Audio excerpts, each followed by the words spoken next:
Afternoon, evening, everyone. Here we are in week 4 of our study of the life of Jesus, and I was talking just a moment ago about having so much material. We're talking about a life, and not an ordinary life, and we can't possibly cover all that in 7 weeks. We're just trying to get the basic points, and hopefully after tonight you'll see the themes that we're looking toward. Just to review a little bit, the first night we met, we talked. We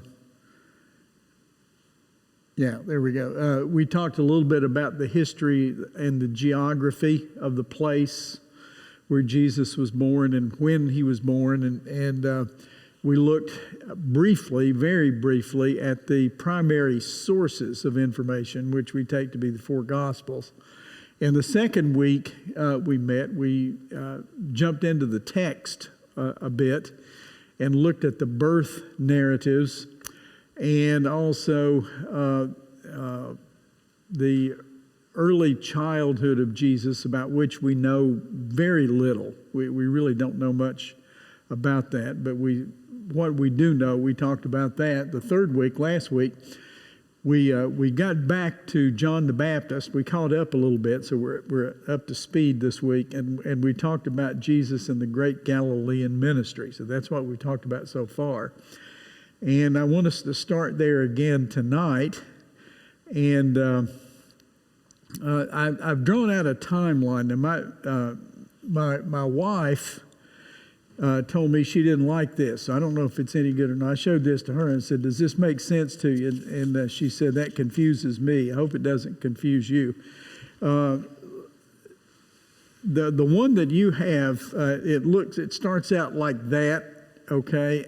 But yours has a couple of extra lines in it. I gave mine away. Michael, can I get this one? The top one.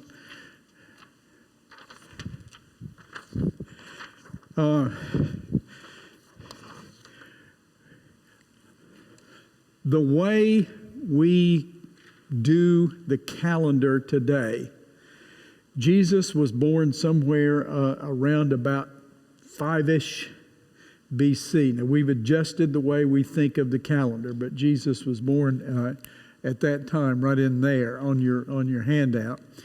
And the next thing you see there is the death of Herod the Great. We have a pretty good idea from secular histories that was about 4 BC, the way we do the calendar today. And you will remember from our study the second week that Herod actually tried to kill all of the children in Bethlehem, the male children, because the Magi had informed him that there was a new king being born, and we studied that week that he was very jealous of that, and he killed 3 of his sons because he thought they were plotting against him. He killed his wife. He killed his wife's grandfather. He killed dozens of other people because he thought they were trying to usurp his position as king. Caesar Augustus laughed and joked about Herod and said that it was far safer to be his pig than his son, because he, being an Orthodox Jew, wouldn't touch a pig, but he killed 3 of his sons. So he was that sort of a guy. But he died about 4 BC, and at that point, Joseph and Mary and the baby had gone down to Egypt, and they stayed down there for some period of time. We don't know exactly how long that was. It may have been a couple of years. We don't know, a year, maybe a year to a couple of years. But when Herod died, they returned, but they didn't stay in Bethlehem. They went to Nazareth, where Jesus grew up, and he was raised in Nazareth. And the next story we have about him in the Gospels, in the New Testament, is that when he was 12, they took him to the temple And that's when they did that, because that was the ceremony that acknowledged that this is now an adult. This child is an adult and can participate in the worship services. Then you have about an 18-year gap in there, and you skip over somewhere to about 26 AD, 26, 27, somewhere. We don't know exactly, but somewhere in there. John the Baptist, Jesus' cousin, was preaching and teaching. And Jesus emerged from Nazareth. He came down from Nazareth and started his public ministry with the baptism that we studied last week. We looked about that last week. And Jesus stayed down there in Judea for a while, stayed in that area, and moved on back up to Galilee, which was to the north, if you remember that map. And he had about an 18-month ministry there in Galilee, and we call that the Great Galilean Ministry. And that's that box that you see there, somewhere around 27, 28 AD. And we've been talking about that for a couple of weeks, and that's that block right there where it says Great Galilean Ministry. We're going to talk some more about that tonight. That's where we are tonight. And then following that Great Galilean Ministry, he sort of moved down through Perea, which is on the other side of the river, and then back into Jerusalem for the last week of his life. And most of the Gospels, somewhere between a third and a half of the Gospels, are all about that last week. So we'll spend the next couple of weeks looking at the events of the last week and the crucifixion and the resurrection. So that's what that timeline across the top is right there. Now, under that, I put a couple of things which might help you get some context around all of this. Have you ever read the New Testament all the way up through the book of Acts and noticed how many Herods there are? You know, this Herod and that Herod. And I tried to outline that for you underneath it. So that middle section, I don't have this on the slide, but you have it on your paper. Herod the Great is the one that tried to did murder the children in Bethlehem, and he ruled that part of the world under Roman permission from about 37, what we call BC or before the Common Era, up till about 4, and that's when he died. He died an old man. Now after him. Some of his sons and grandsons and others ruled. So you also read about Herod Archelaus. And you'll also read that when they came back from Egypt to go back into Judea, they were a little bit afraid of Archelaus, Herod Archelaus. That was his son. And it was said of him that he had all of his father's bad qualities and none of his good ones. So he was a disastrous ruler, that Herod Archelaus was. And about 6 AD, which is about the same time Jesus went to the temple as a boy, as a 12-year-old, the Romans got so tired of him that they said, enough of this, and they started putting in procurators, Roman procurators, and that's the next line down. We'll talk about them in a minute. In the book of Acts, you read about Herod Antipas, who was another son, Herod Philip, who was a brother, and then Herod Agrippa. So you got all these Herods, and I tried to place them on there, all in the same family, but ruling in slightly different areas at different times under Roman authority. Now the next line there where it says Roman procurators, they replaced Archelaus with Coponius in 6, about the time Jesus went to the temple. And he ruled there for about 4 years. Now, I don't mean this as an insult to that part of the world or anything like that, but the Romans considered that like the worst job in the world. If you were a Roman official and they were going to send you somewhere, you said, oh, please not Judea, please not that, and that's the place where they ended up. Many of them begged to leave there after doing that for a while. After Coponius was this guy with a wonderful name, but we don't know anything about him in the Bible. There's nothing in the Bible about him, but his name is Ambivius. How'd you like to have that name? Ambivius. And he did it for 3 years, and then Rufus for 3 years, and Valerius for several years, 11 years. And Pontius Pilate got sent there in about 26, which is about the time Jesus started his ministry, or at least John the Baptist started his ministry. So Pontius Pilate was the Roman official over that part of the world. And he lasted until about 36. They sent him to Gaul, which is now France, and he ended up committing suicide. Those are the Roman leaders. You'll read about them in the Gospels. You only had 2 emperors during that period of time. You had Augustus, who lived up till about 14 A.D., and then he was followed by Tiberius from 14 to 37. He was followed by Caligula, and Caligula was a really nasty guy. So I give you that just to give you a little bit of historical context. Now, does that make sense? Can you sort of follow that to see who was doing what and when they were doing those things?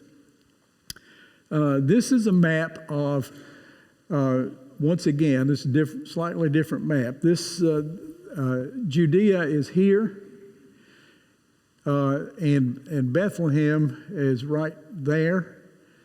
Jerusalem's right there, and there's Emmaus. There's a famous story about 2 men going from Jerusalem to Emmaus. And much of Jesus' ministry and all of the last week was down here. He made trips through Samaria, but he never lived there.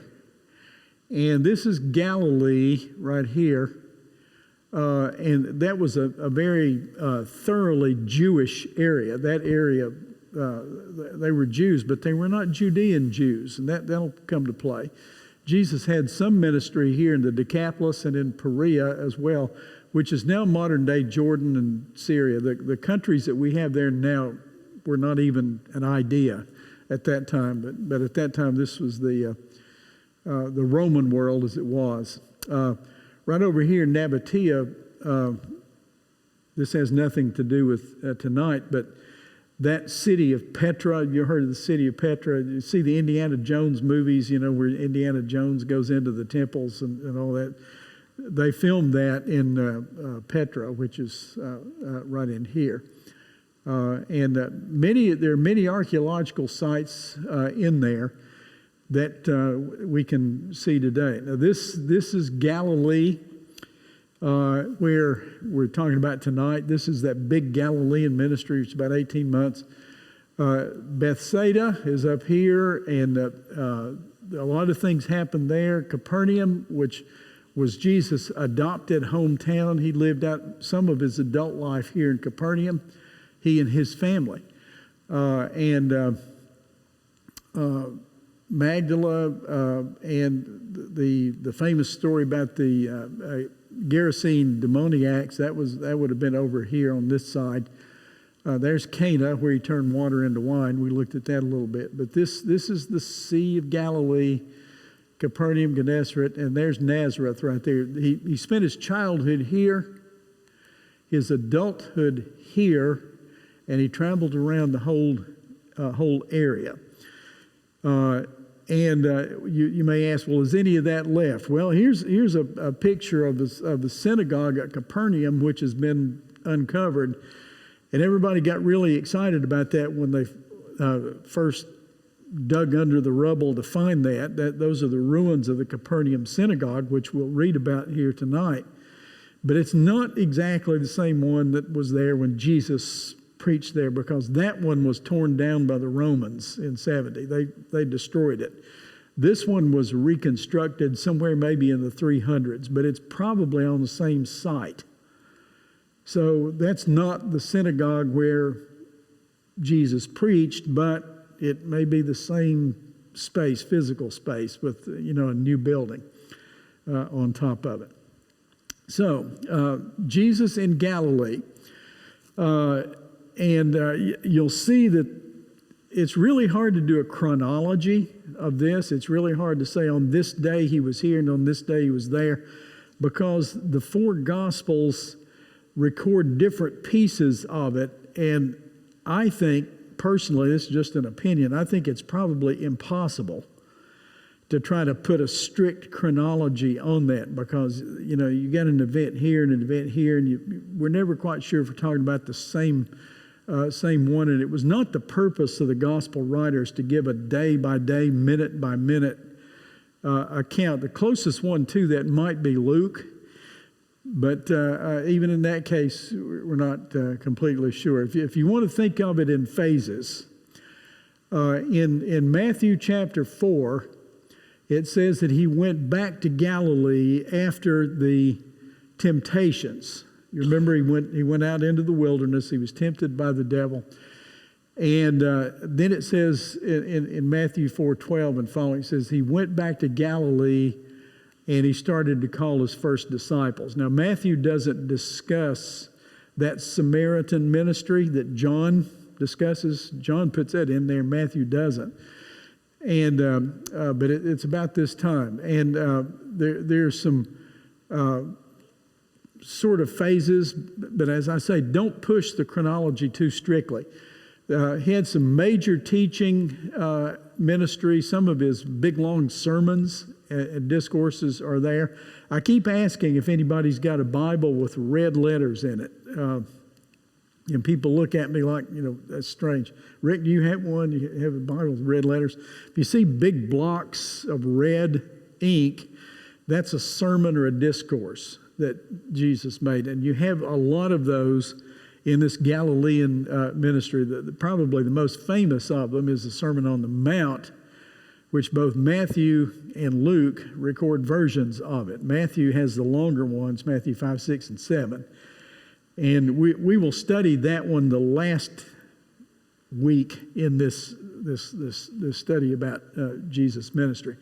It is so beautifully constructed, and it has so much insight in it. I didn't want to just put it in the middle of a lesson and, you know, race through it. I want us to spend some time on that one. And that's like his teaching ministries, like Matthew 8 through 13. The big events on there is Sermon on the Mount. He recruits more disciples, and he sends the 12 out through Galilee on a preaching tour. There is a final Galilean ministry after that. It's like Matthew 14 and 15, and the big events there are the death of John the Baptist, which really made a change in the way that Jesus did things. You have the death of John the Baptist, and then the Great Confession, which is in Matthew 16. We'll probably look at that one here tonight. And then after that, he sort of made his way back down through Judea and Perea. And you see that in Matthew 17, and the big events in that are the Transfiguration story. We may look at that just a little bit tonight. And then that last trip to Jerusalem, which we will pick up next week. So that's kind of where we're doing. I said last week there are four things that really happen in this great Galilean ministry. One is the teaching and the discourses, the sermons, the parables. So we will look at the parables tonight a little bit. The other thing was the signs and wonders, which we looked at last week. The other thing is the training of the 12, which we'll look at tonight some. And the other thing is that the rejection of Jesus really, I mean, it was there all along, but it really picked up in the great Galilean ministry, where the people were really against what he was trying to say and what to do. So, having said that, we looked at the miracle stories last week. Tonight, let's look at the parables. Now, last week, I gave this out last week, and those of you who were here last week, you already have this. If anybody needs one, Michael, will you be Vanna and make sure that if anybody needs one, they have it. Let's look at the parables just a little bit tonight. Now, what is a parable? A parable is a story that is told to illustrate a very great truth. It is a wonderful teaching method, And I don't think anybody's ever used it any better than Jesus did. A lot of people have used parables as a teaching tool. What are some famous parables or allegorical kinds of stories that you can think of that you've read, not necessarily in the Bible, but other kinds of things? Anybody ever read Animal Farm by Orwell? That's a kind of a parable, isn't it? Where he says, okay, here are the animals and here's how the animals behave, but he's really not talking about farm animals. He's talking about people. And that's one. Now, what other allegorical kind of story? Stan, I bet you can name a bunch of them. What comes to your mind if you talk about a parable? I guess you're just thinking about Jesus' parables, so that's blocked everything else out. Here's what we know about the parables in the Gospels. The word parable means cast or throw alongside. So you pick up something and you throw it beside of something else. And you do that so that it will call attention to the thing beside of it. That's what parable means. We think that there's something like 37, 38 of these in the Gospels. And the list of them that I gave you, I hope is complete. I hope I found them all. If I didn't, please let me know, because I want to get this right, and we'll put it online later. But I want to be sure I got all the parables in there. And once again, I will explain that I followed the textual order that Matthew gave these. That doesn't mean that's the order Jesus delivered them, but it's Matthew's order. And I tried to place Matthew, Mark, and Luke right beside of each other where that was possible. You will notice that John, the Gospel of John, does not have any parables, but rather in place of that, it has a series of I am sayings. So those are kind of like parables in a way, but he didn't cite any of the famous parable stories.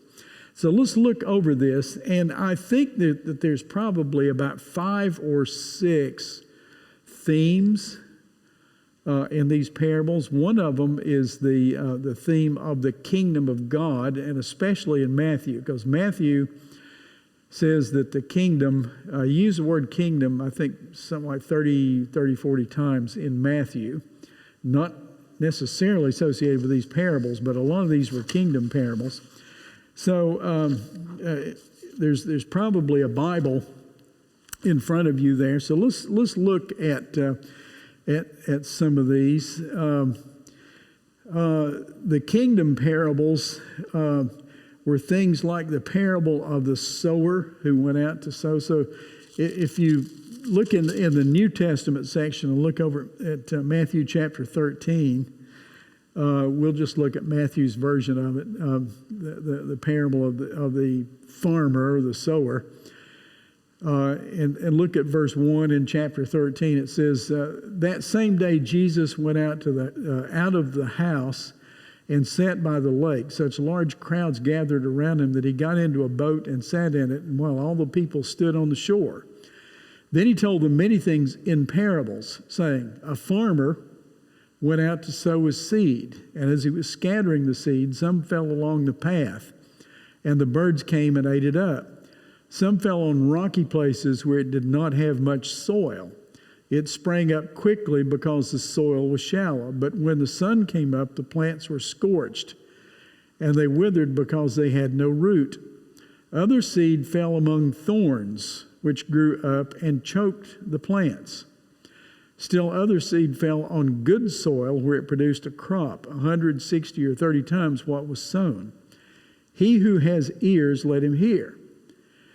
Then the disciples came to him and said, why do you speak to the people in parables? He replied, the knowledge of the secrets of the kingdom of heaven, there's that theme, has been given to you, but not to them. Whoever has will be given more and will have in abundance. Whoever does not have, even what he has, will be taken away. This is why I speak to them in parables. Though seeing they do not see, and hearing they do not hear or understand. So what Jesus is discussing in that particular parable of the sower. It's a beautiful story. Farm people understand that completely the first time they hear it, because it's just so obvious. Some seed fell along the path and it never had a chance to take root because the birds carried it away. And then others in shallow ground that looked like it was going to produce but didn't have enough root under it. And then others were choked out, but some of it really produced fruit.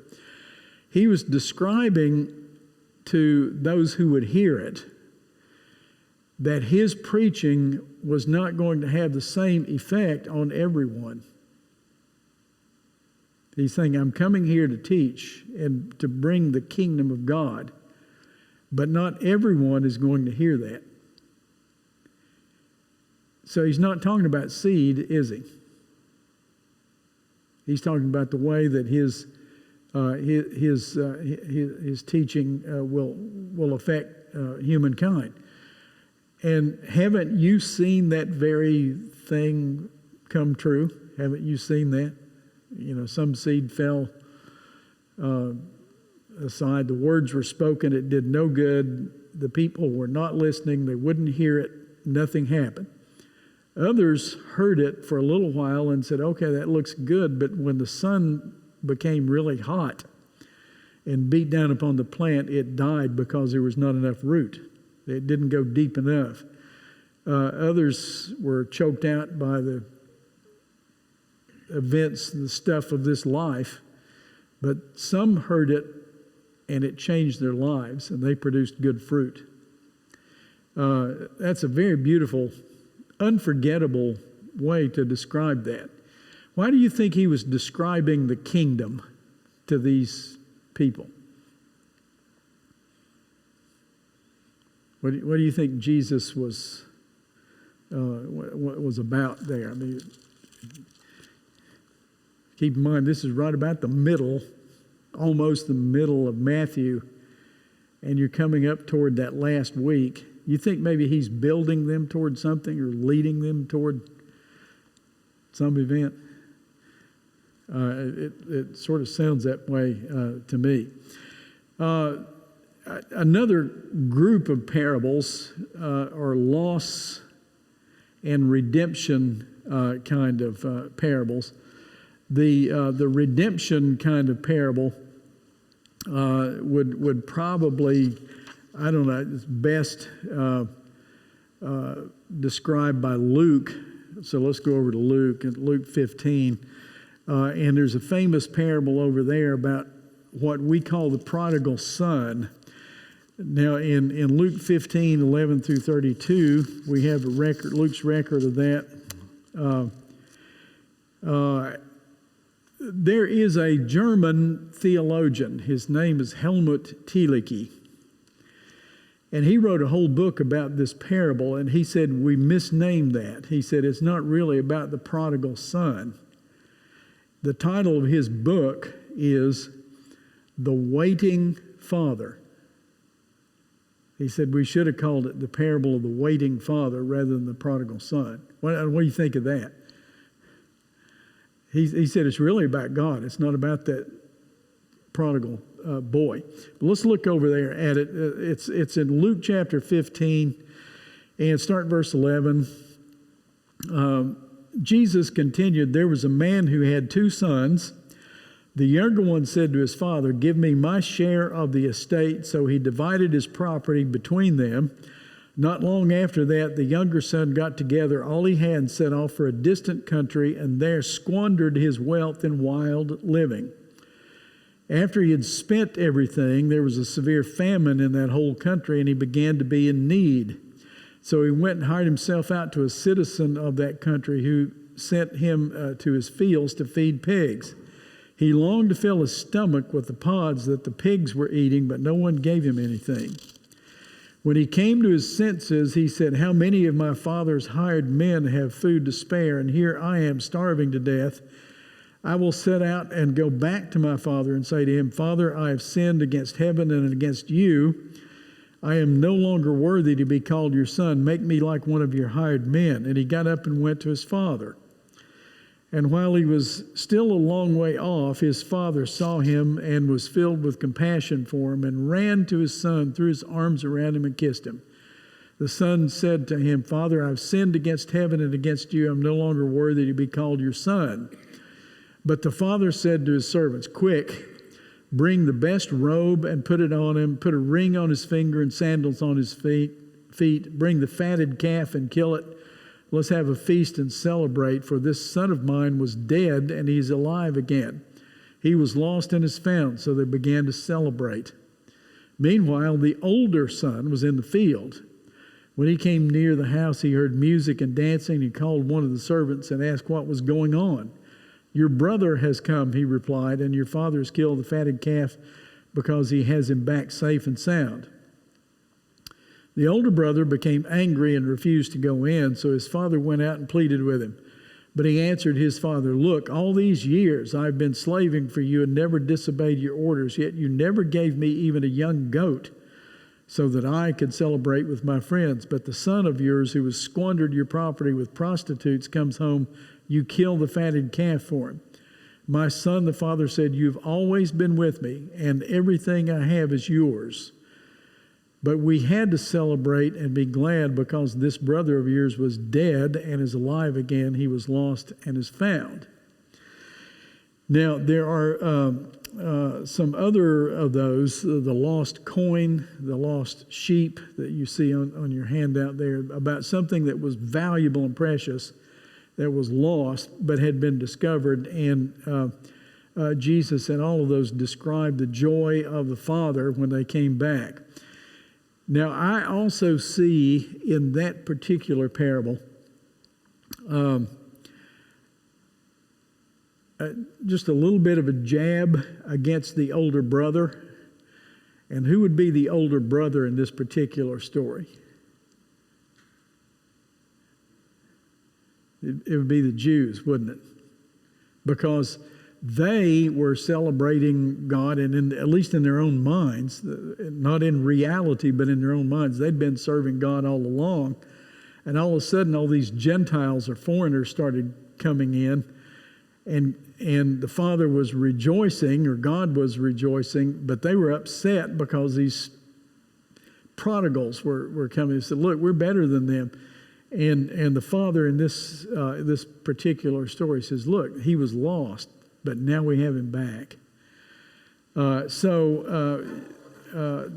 We might call that a lost and found or loss and redemption kind of story. And there's at least 3 or 4 of those. There's some forgiveness stories like the unforgiving servant. You can read those in your own time there. I've given you the references for those. There's some on prayer. There's some parables on prayer. Since you're in Luke, turn over to Luke 19. This one's always been one of my favorite. Over in Luke 19. Let's see, where am I looking for?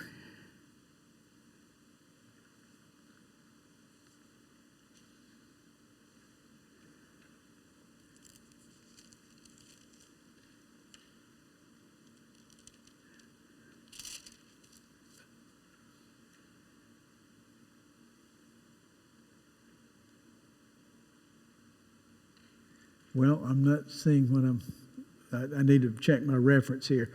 But in the prayer, you have the friend at night who comes and knocks on the door, the unjust judge, and the Pharisee and the publican. And I'm looking for where.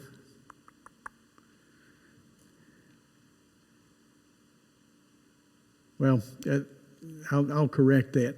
Some of the parables were what I would call eschatology parables. And he talked about banquet themes about 3 or 4 times. There's the parable of the 10 virgins. There's the parable of the rich fool, the parable of the tares, and the parable of the fig tree at the end. And you see in all of those, Jesus is saying the kingdom is coming, and some are not going to be ready for it. There's also one about the rich man and Lazarus. And I never have figured out exactly where that one fits. except at the end of it, he says to them, he says, even if somebody came back from the dead, they still wouldn't believe it. So that's sort of an eschatological sort of a parable, too. So he's looking forward to that. So I encourage you to read through this. If I left something out or didn't get the reference right, I need to know that so I can fix it for the future. Any of you have any favorites on those parables? Any of them just you really like that one? That's one you've always enjoyed. Anybody? The thing that I don't have a favorite, but I have a fear. You have to interpret those parables, and so you're going to bring your life experiences to them. Right. And that opens up the door to interpret them in ways that Jesus never meant. And the prodigal son is an example. Which one of those boys would you want your daughter to marry? That loser? Yeah. No, you wouldn't choose that. Right. And the parable you can interpret and say, well, we don't have to hold people accountable for their choices. And that's almost a Bernie Sanders approach to student loans. You can take out $30,000 student loans. Well, let's forgive it. That really bothers me, and I don't know how to get around that as a human being. It is possible to misinterpret or misapply the parables, yes, and you have to be really careful with that. And look for the context in which Jesus was giving that parable. That's why Helmut Thielicke called that the waiting father. It was about God waiting for all these Gentiles to come back into his kingdom. These people who had never known. And the Jews were jealous, like the older brother. They were upset when these foreigners started coming in. And Jesus is saying, look, God is rejoicing because the prodigal has turned around. Now, how many people reading the Bible keep the context in mind? See? Yeah. There is the problem. Yeah. And it's a nightmare. The context of the remarks makes the remarks come alive and jump up off of the page when you see it. It is possible to take almost any statement in the Bible and misapply it. You'll remember the temptation story that we looked at last week. Satan did that. Satan quoted the Bible to Jesus. Just get your head around that. Satan's quoting the Bible to Jesus. And Jesus kept saying, no, you're misapplying that. That's not what that means. You're missing the spirit of the thing. So you have to look at the context of it, or it won't make sense. Another one, famous one that is sometimes misapplied, the Good Samaritan. The man who found the victim of a crime, the robbing victim, out beside the road, and a priest passes by and a Levite passes by, but a Samaritan comes by and helps him, pays for his medical care and his food, and puts him in a hotel and says, if he owes anything else, I'll pay it. And Jesus said, well, which one was his brother? Was it the faithful priest and Levite who avoided unclean things? Or was it the man who actually helped him? And Jesus was saying, you got to go really deep here. It's not this external cleanliness that is the problem. The problem is the heart. And Jesus went into the heart. So those are the parables. In some time that we have left here, another thing that happened in that great Galilean ministry was that you started seeing the rejection of Jesus building. It got stronger and stronger and stronger all the way up to the last week. And I gave you another handout which says Rejection Narratives. So it's just a one-sided thing. And what I did was, with this one, I didn't give you an exhaustive list. This is not all of them. These are just, it's most of Matthew, and I picked one from Mark, Luke, and John, although there's many more There's less of it in Mark than you might think. It's in Mark, but there's less of it there because Mark is more interested in Jesus, the man of action, who's doing great signs and wonders. But Matthew and Luke and John all have very powerful stories about how Jesus was being rejected. Let's look in Matthew chapter 9. And it says, and some of the teachers of the law said to him, "This fellow is blaspheming." And that was in the context of a healing where he forgave someone's sins. And rather than rejoicing at the fact that somebody had been healed or that someone had their sins forgiven, they were offended because he had violated their traditions and their laws. And they said, "This fellow is blaspheming." And in the same chapter, verse 34, the Pharisees said this about Jesus: "It is by the prince of demons that he drives out demons." In chapter 12, you got a couple of these. But the Pharisees went out and plotted how they might kill Jesus. In verse 24, same chapter, when the Pharisees heard this, they said, "It is only by Beelzebub, the prince of demons, this fellow drives out demons." In chapter 13, which is a very strong chapter of this rejection theme, we have a longer passage there. It says, "When Jesus had finished these parables, he moved on from there. Coming to his hometown, he began teaching the people in their synagogue, and they were amazed. 'Where did this man get wisdom and these miraculous powers?' They asked, 'Isn't this the carpenter's son? Isn't his mother's name Mary? And aren't his brothers James, Joseph, Simon, and Judas? Aren't his sisters with us? Where then did this man get all these things?' And they took offense at him. But Jesus said to them, 'Only in his hometown and his own house is a prophet without honor.'" Chapter 15, some Pharisees and teachers of the law came to Jesus from Jerusalem. "Why do your disciples break the tradition of the elders?" They were concerned especially about healing people on the Sabbath day. There were a number of times where he healed. He did good things, but he did it on the Sabbath day, and they rejected him because he had done a good thing on the Sabbath day. And it's called the Sabbath Controversy, and it's quite lengthy, and there's several little pieces to that. But they didn't want him to make a sick person well on the Sabbath day because it violated their laws. In chapter 16, from that time on, Jesus began to explain to his disciples that he must go to Jerusalem and suffer many things in the hands of the elders, the chief priests, the teachers of the law, that he must be killed and on the third day raised to life. If you have a Bible in front of you there, look at Matthew chapter 23. Matthew chapter 23, and if you have the red letter thing, you'll see this is one of those big red letter sections. And this is one of Jesus' angry sermons. And in this particular sermon,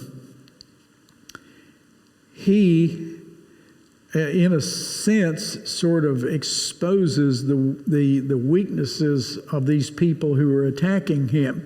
So you have this building antagonism that's growing up toward his ministry. And in Matthew chapter 23, you have the 7 woes pronounced upon the Pharisees. And I really doubt that they met him and said, "That was a good sermon today, Jesus." If you look at Matthew 23, look at it with me. Then Jesus said to the crowds and to his disciples, "The teachers of the law and the Pharisees sit in Moses' seat, so you must obey them in everything they tell you. But do not do what they do, for they do not practice what they preach. They tie heavy loads and put them on men's shoulders, but they themselves are not willing to lift a finger to move them. Everything they do is done for men to see. They make their phylacteries wide and the tassels on their garments long. They love the place of honor at banquets and the most important seats in the synagogues. They love to be greeted in the marketplaces and to have men call them rabbi. But you are not to be called rabbi, for you have only one master, and you're all brothers. And do not call anyone on earth father, for you have one Father, and he is in heaven. Nor are you to be called teacher, for you have one teacher, the Christ. The great among you will be your servant. For whoever exalts himself will be humbled, and whoever humbles himself will be exalted. Woe to you, teachers of the law and Pharisees, you hypocrites! For you shut the kingdom of heaven in men's faces. You yourselves do not enter, nor will you let them enter who are trying to. Woe to you, teachers of the law and Pharisees, you hypocrites!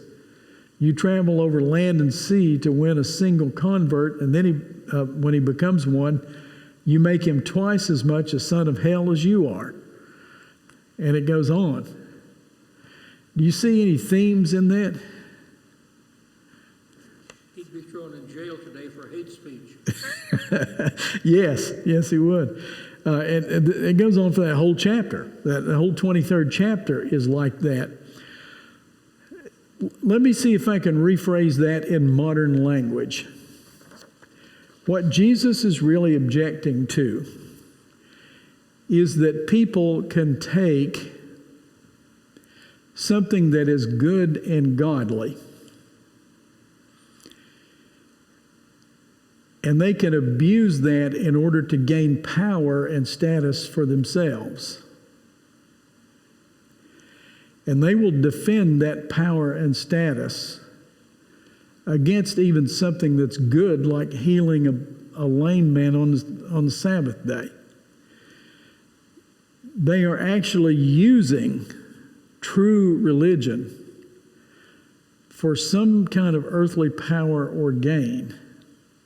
Because Jesus said, you're doing this just to be seen. You like the status that you get from this.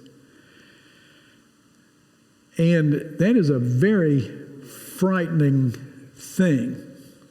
You're abusing God's will, God's law, in order to gain earthly status and power. Is that a fair restatement of what he seems to be saying here? I've got to tell you, that's frightening. That is very frightening, especially this part about being called rabbi or father or something like that. There was, in the religious tradition in which I grew up, there used to be sort of an unwritten law that said, don't let anybody, if you're a preacher, don't let anybody call you reverend, because that sort of violates this very principle that Jesus is saying. You said the Christ is your teacher, and you have one Father in heaven. You're all brothers. You don't have people who are up here and other people who are down here. In God's eyes, we're all the same. And we've struggled with this clergy kind of idea in every faith and every religion, this priesthood clergy sort of thing. And Jesus was brutal in his condemnation. Look down at verse 33 in that chapter. You snakes, you brood of vipers, how can you escape being condemned to hell? Now this is Jesus, this is Jesus saying this, and he's addressing it to the religious leaders of the Jews, his own nation. And let's go on. Let's see what happened. Over in Mark's gospel, it says, some of them were looking for a reason to accuse Jesus, so they watched him closely to see if he would heal on the Sabbath. In Luke chapter 4, and that Luke chapter 4 is a really good one. In Luke chapter 4, he'd heal somebody and said some things. And it says, all the people in the synagogue were furious when they heard this. By the way, this is his hometown where this happened. They got up, drove him out of town, and took him to the brow of a hill on which the town was to be built. in order to throw him down the cliff, but he walked through the crowd and went on his way. That was in the Nazareth synagogue where he grew up. And if you look at Luke chapter 4, you'll see the fuller account of that story. And he went to Capernaum, which is his adopted hometown, and the same kind of thing happened over there. So he was thrown out of the synagogues in both of his hometowns. You can read the fuller story there in Luke chapter 4 if you want to do it. I'm not going to take time to do it here, but and some of the Pharisees, this is John's version, some of the Pharisees said, "This man is not from God, for he does not keep the Sabbath." So they evaluated the ministry of Jesus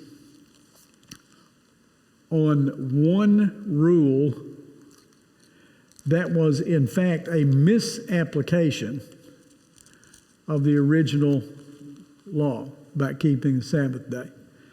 And he told them, he said, "You're hypocrites, because if your son falls into a well on the Sabbath day, you'll get him out.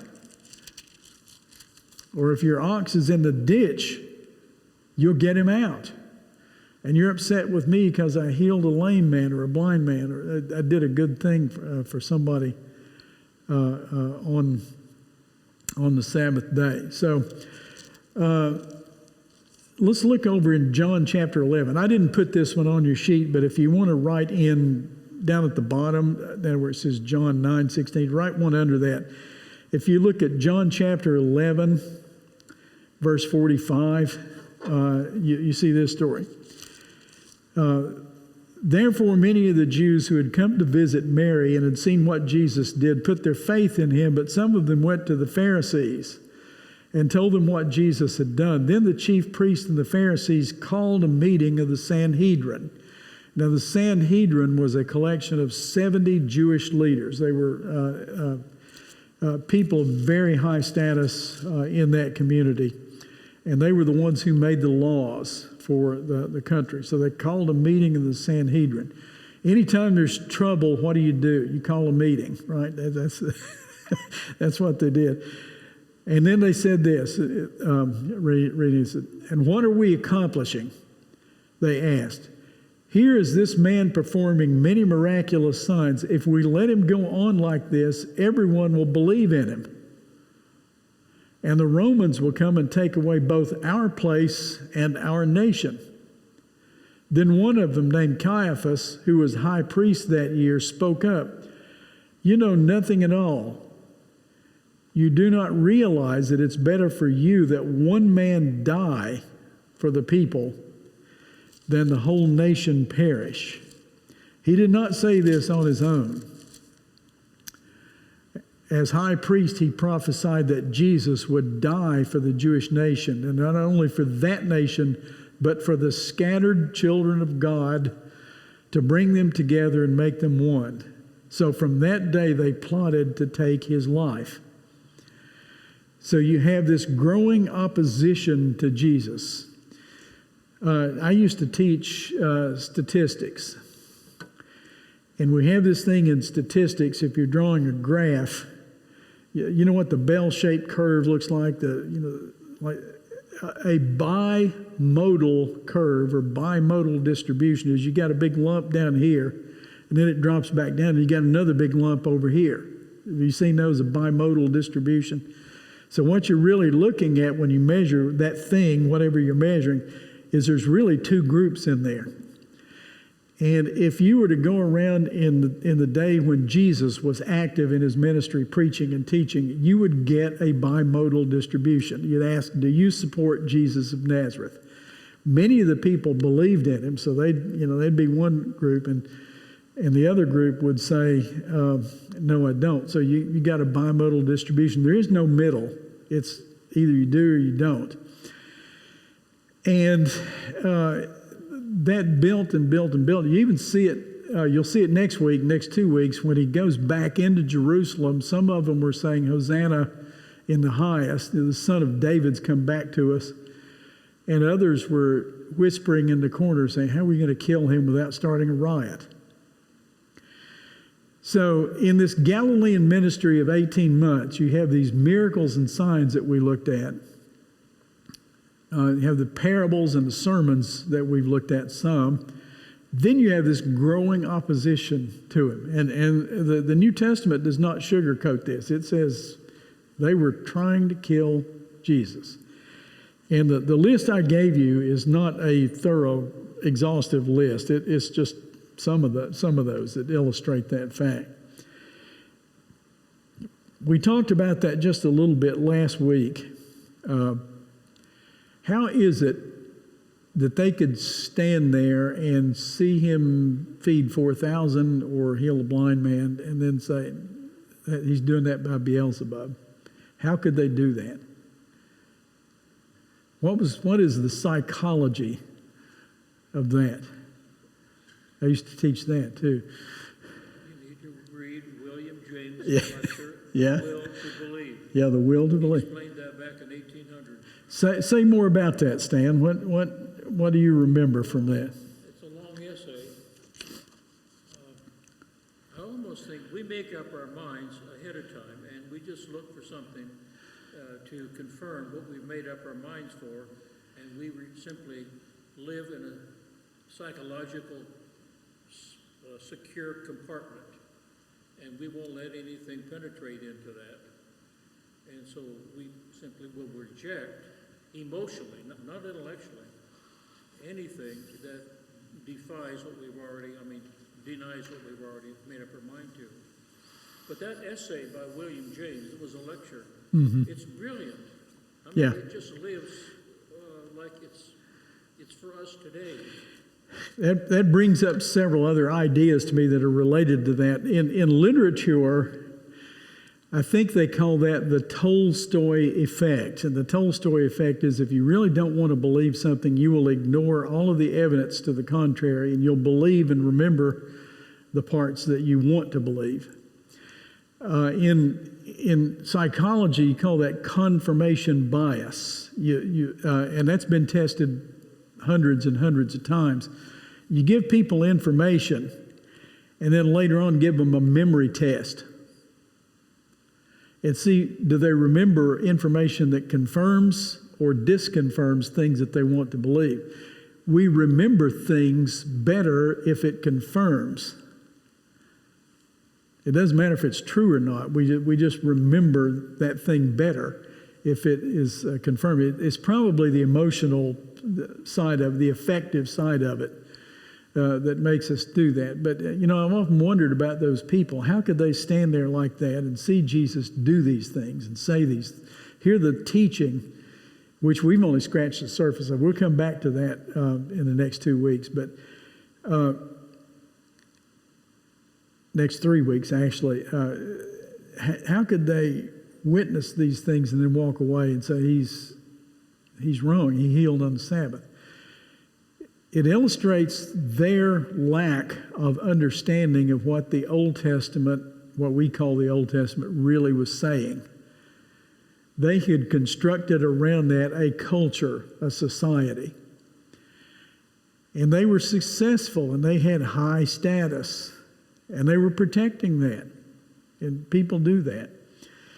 One other thing that Jesus did in this period was that he recruited and trained disciples who were going to carry on his work after he had died, as he predicted that he would. You see some of that in Luke chapter 4.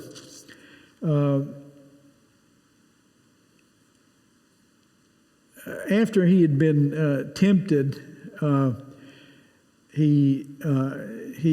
Luke says he went back to Galilee and he started teaching. And he went to Nazareth and he called his first disciples in chapter 5, and the way Luke presents this. It describes the call of Simon Peter down there in Zebedee and so on. And I gave you another handout that's the apostles of Jesus, and that was a 2-pager like that. This one. I have not mastered that copy machine that's up there in the office. I meant to do that on one sheet of paper, but I pushed the wrong button, so that was my fault that it's on 2 pages. But let's talk about the people that Jesus recruited to carry on his work and make them apostles.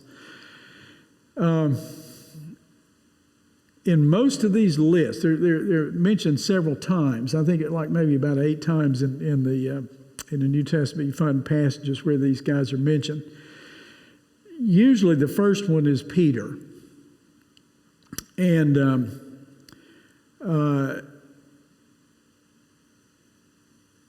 he was the very first one to confess that Jesus was the Christ, the Son of God. It's one of his favorite titles. By the way, in that passage, Jesus referred to himself as the Son of Man in Matthew 13. Maybe we ought to, or 16 rather. We ought to read that probably. That's Stan's favorite. It's Peter's confession of the Christ, and it's in Matthew 16, and it starts about verse 13 in chapter 16. It says this: When Jesus came to the region of Caesarea Philippi, he asked his disciples, "Who do people say the Son of Man is?" Now, the Son of Man idea was a Jewish idea about the person who would come and split time. And what they believed about time was that you had this age, and you had over here the age to come. So time was divided into 2 sections. This age, the age to come. And there was a day in the middle where you transitioned from this age to the age to come. And that was called the Day of the Lord in Jewish thought. It was ushered in by a figure you read about in Daniel called the Son of Man. So the Son of Man, this is Jewish apocalyptic thought. You had this age, the Day of the Lord, the Son of Man, and then the age to come. It is ironic but revealing that Jesus chose that title for himself and used it more times than he used any other. He called himself the Son of Man. And he was saying, I'm the one that's going to split time in two, this age, the age to come. Bring in the day of the Lord. So anyway, let's go back to this. Who do people say the Son of Man is? He's talking about himself. They replied, some say John the Baptist. Others say Elijah. Still others, Jeremiah or one of the prophets. So he's asking his disciples, what do people say about me? And this is what they said. Then here's what Jesus said, but what about you? Who do you say that I am? Simon Peter answered, you are the Christ, the Son of the living God. So you've got several titles, Son of Man, Christ, Son of God, applied right there. The only one that's missing, the big one that's missing, is Son of David, which they use later on in the crucifixion week a lot. Jesus replied, blessed are you, Simon, son of Jonah, for this was not revealed to you by man, but by my Father in heaven. And I tell you that you are Peter. And upon this rock I will build my church, and the gates of Hades will not overcome it. I will give you the keys of the kingdom of heaven. Whatever you bind on earth will be bound in heaven, and whatever you loose on earth will be loosed in heaven.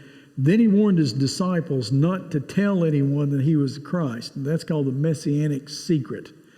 He didn't want them saying that too early because it would disrupt the timetable. And it's in Mark really strong. In Mark's gospel, it's don't tell anybody. Not yet. Time's not right. So there you have that passage which we call the Great Confession. And Peter was the first to make it in that kind of a semi-formal setting. Other people hinted at it before that, but Peter was the first to make it. He was also one of the first to deny it, wasn't he? Because you get the same guy later on in the crucifixion week, and they asked him, do you know Jesus? No, I don't know the man.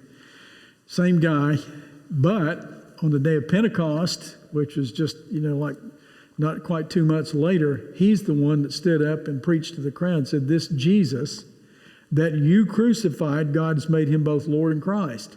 Same guy. He was also the first one when Cornelius the Gentile wanted to become a Christian and come into what had been an all-Jewish church for maybe 10 years. Peter was the one that opened the door for Cornelius to allow these non-Jews to come in. That's all of us. I mean, they let us in after that. And then later on, he had to be reprimanded by Paul for not eating with Gentiles. So he was vacillating. So Peter was first to confess, first to deny, and a very wavering, very human sort of a figure. Our Roman Catholic friends, I don't know exactly what they do with this, but he was married because Jesus healed his mother-in-law in Bethsaida.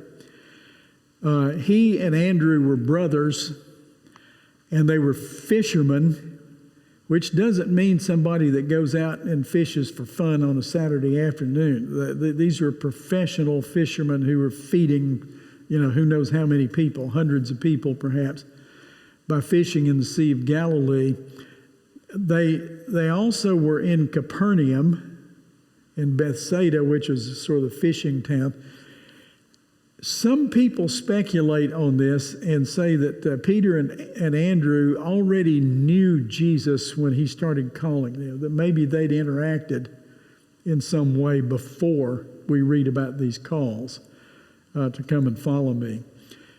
Two other guys that were there, the sons of Zebedee, James the son of Zebedee and John the son of Zebedee, were also fishermen from that region up on the north side of the Dead Sea.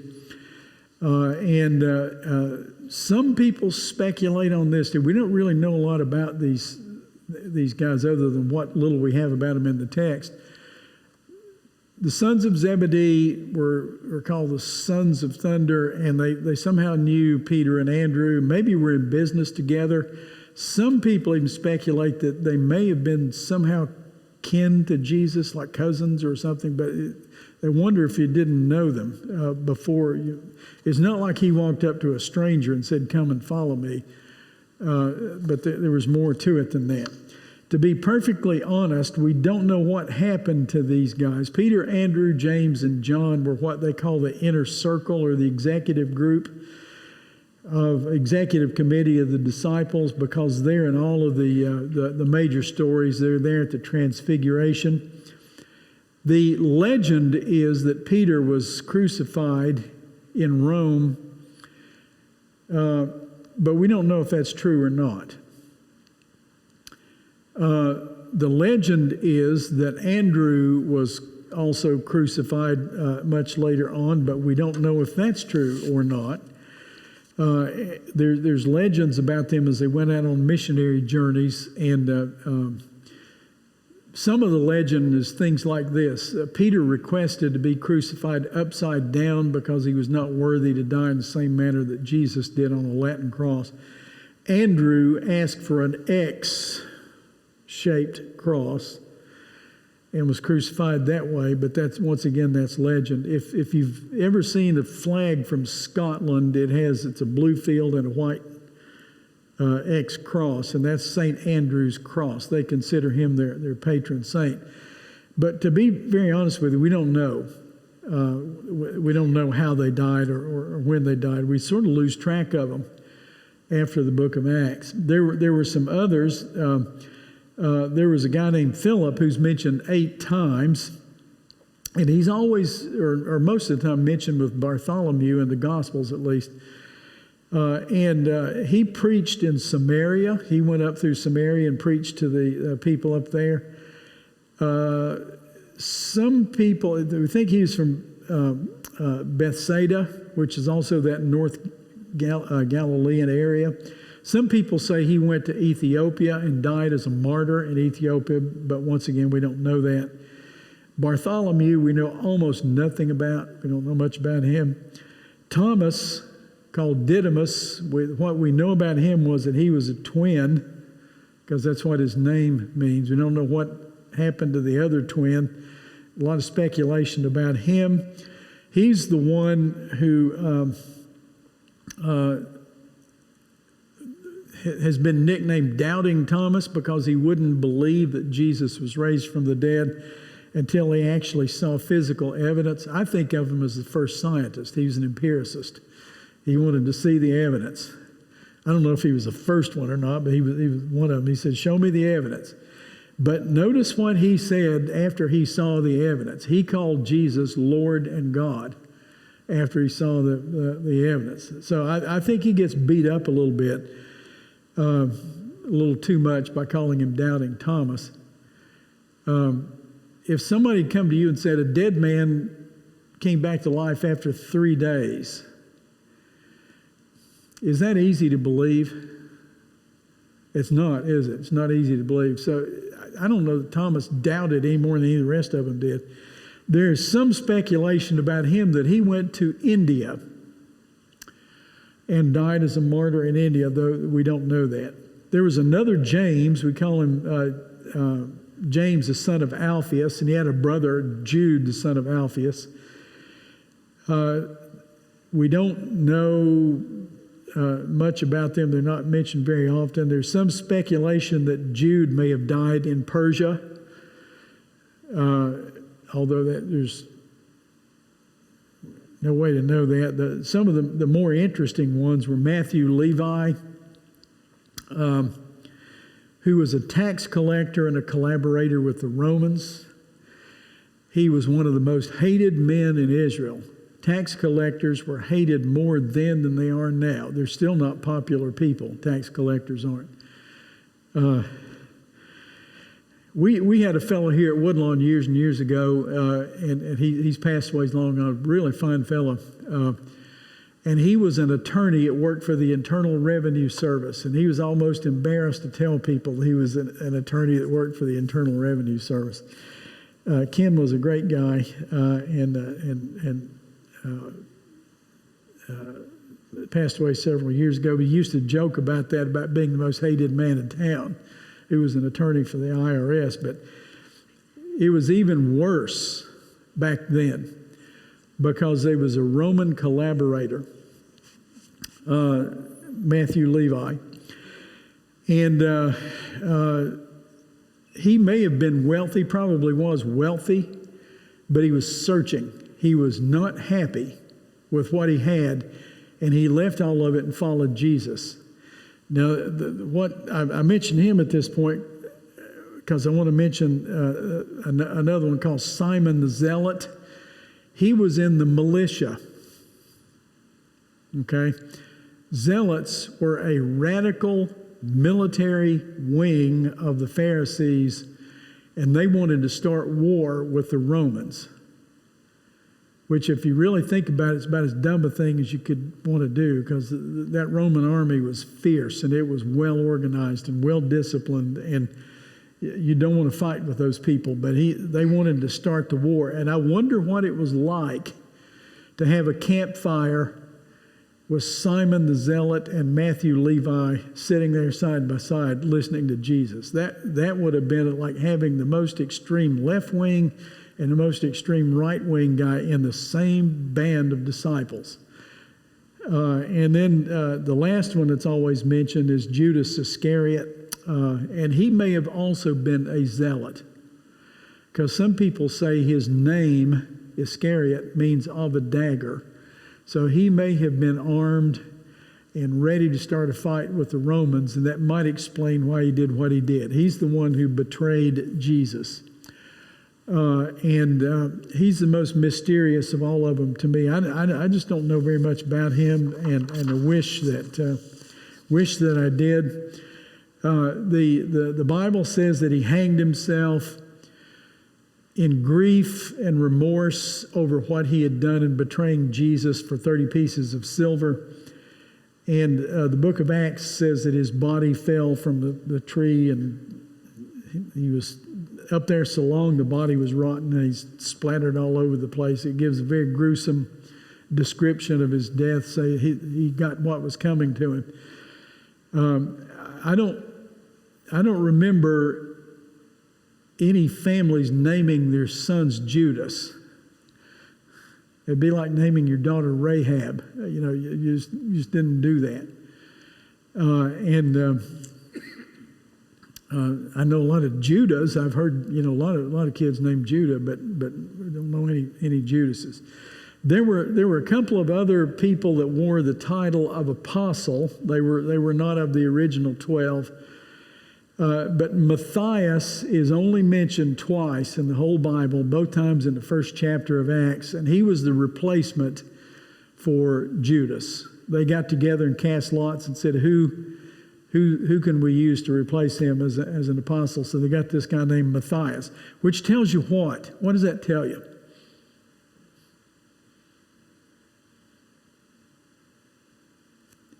They even cast lots. Does it mean maybe that they had more than one choice? So it sounds like a lot of people followed Jesus. The qualifications to be an apostle, for example, were that you had to have witnessed the life of Jesus and the resurrection. So Matthias was one of the ones that did that. In Luke, when Jesus sends out the 12, there's another time where it says he sent out 72. So he had a lot of disciples.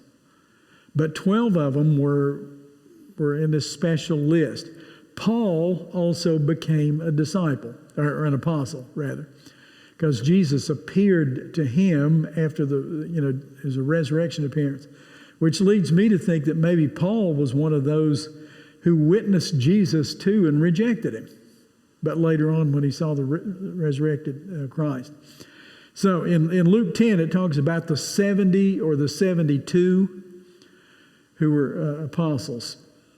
Now, as I look at those men and their lives, here's what I see, and tell me if you agree with me or not.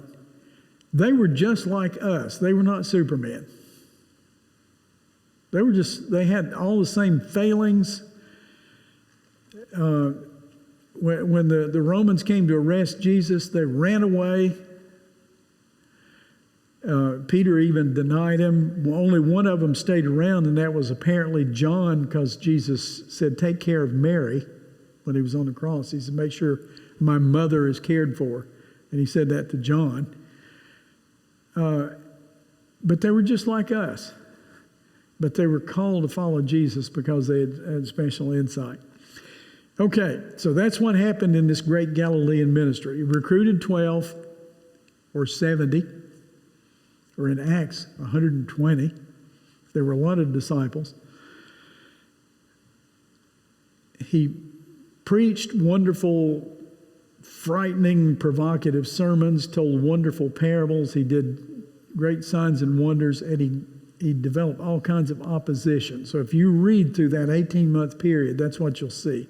Those four things. You'll see rising rejection, preaching and teaching, signs and wonders, and training his followers. That's the great Galilean ministry.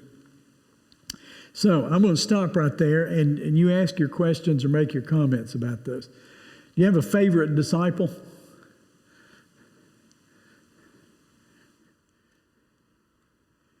I bet Peter would be hard to put up with. I bet he would have been a hard man to live around.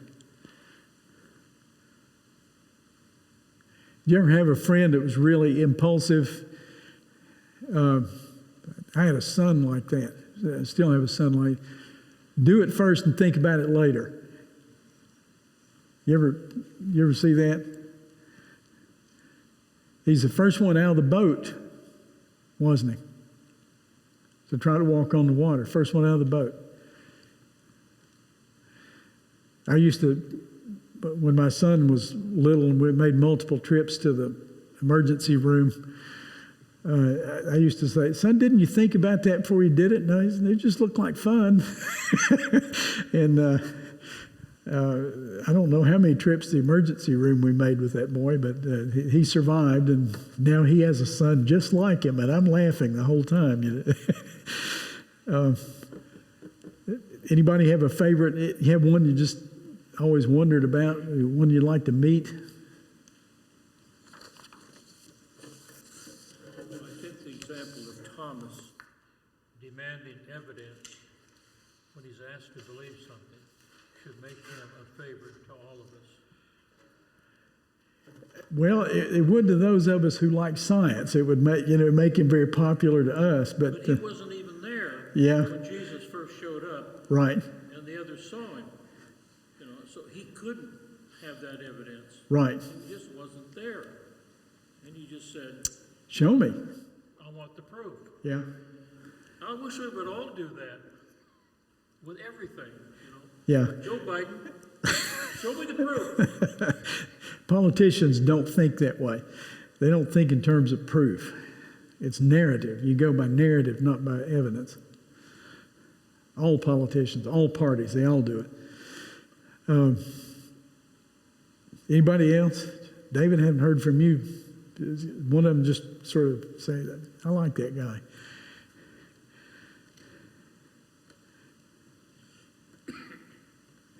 I think Simon the Zealot would have been frightening but fun. You ever meet anybody that you could get a political conversation started in about 2 seconds, like, hey, you think it's going to rain today, and it starts a political conversation? That would have been him. That would have been Simon the Zealot. He would have been fun but frightening. Well, okay. Thank you for your kind attention tonight. Next week we're going to start looking